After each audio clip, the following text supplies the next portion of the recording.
श्री स्वामी समर्थ। आज 4 जानेवारी आणि आज आहे मार्गशीर्ष महिन्यातला चौथा गुरुवार। त्याचबरोबर आज आहे कालाष्टमी आणि आजच्या दिवशी आपल्याला गाईला ही एक वस्तू खायला द्यायची आहे। त्यामुळे आपल्या जीवनामध्ये असणारे अडचणी, संकट, दोष ही तर दूर होणारच आहे, त्याचबरोबर 7 पिढ्यांचं दारिद्र्य हे नष्ट होणार आहे।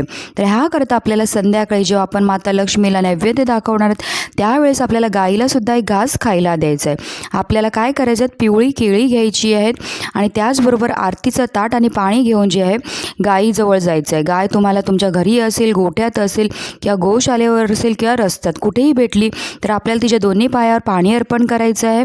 त्याचबरोबर जे आहे तिला गूळ आणि पिवळी केळी खायला द्यायची आहेत आणि तिच्याभोवती 11 प्रदक्षिणा करता करता आपल्याला ओम नमो भगवते वासुदेवाय नमः ह्या मंत्राचा जप करायचा आहे। नक्की करा, तुमच्या जीवनामध्ये असणाऱ्या सर्व कष्ट, सर्व संकट दूर होतील। श्री स्वामी समर्थ।